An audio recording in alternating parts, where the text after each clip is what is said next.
వరలక్ష్మి వ్రతం నాడు శోభిత చేసిన పిచ్చి చేష్టలకి ఆఖరికి పోలీసుల చేతిలో చీవాట్లు తింటూ కనిపించేసిన అక్కినేని శోభిత మోడల్ గా మంచి ఫేమ్ ని దక్కించుకుంది. ఇక నిశ్చితార్థం తర్వాత కూడా ముంబైలో జరిగిన ఫ్యాషన్ షోలో పార్టిసిపేట్ చేస్తూ చైతన్యాన్ని వెంటేసుకుని వెళ్ళిపోయింది. ఇక చైతన్యకి కార్స్ అండ్ బైక్స్ అంటే ఎంత ఇష్టమో తెలిసిందే కదా. వాళ్ళ ఇంట్లో ఎంతో విలువైన కార్ అయితే ఒకటి ఉంది. అతి తక్కువ మందికి మాత్రమే ఆ బిరుదుతో పాటు ఆ కార్ కూడా దక్కించుకునే అవకాశం దక్కుతూ ఉంటుంది. అయితే ఆ కార్ వాడాలన్నా నడపాలన్నా కొన్ని పర్మిషన్స్ తో పాటు కొన్ని రిచెస్ట్ పర్సన్స్ కి మాత్రమే ఆ కార్ అవైలబుల్ గా ఉంటుంది. అటువంటి బ్లాక్ కార్ అక్కినేని కుటుంబాన్ని ఇంట కూడా ఉండడం మనం ఎన్నోసార్లు చూస్తూ వచ్చేసాము. అయితే ఆ కార్లో శోభిత బాలీవుడ్ మీడియా వాళ్ళకి పలు సందర్భంలో చిక్కుతూ కనిపించేసింది.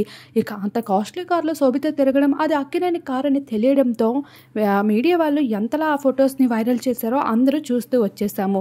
అయితే ఇప్పుడు ఫ్యాషన్ షోని కంప్లీట్ చేసుకున్న తర్వాత అక్కినేని చైతన్య సైతం అదే విధంగా వెళ్తూ ఉన్న సందర్భంలో చైతన్యాన్ని చూసి చై ఫ్యాన్సే కాదు శామ్ ఫ్యాన్స్ కూడా తనని అడ్డుపడుతూ వచ్చేసారు. ఇక విపరీతమైన క్రౌడ్ ఏర్పడుతూ రావడంతో అక్కడ ఉన్న పోలీసులు అయితే ఇంకా మీరు ఇక్కడ నుండి వెళ్లాల్సిందే లేదంటే కారు పక్కన పెట్టాల్సిందే అంటూ స్ట్రాంగ్ వార్నింగ్ ఇస్తూ రావడంతో ఇక చైతన్య అక్కడి నుండి వెళ్లాల్సి వచ్చింది శోభితని వెంటేసుకుంటూ.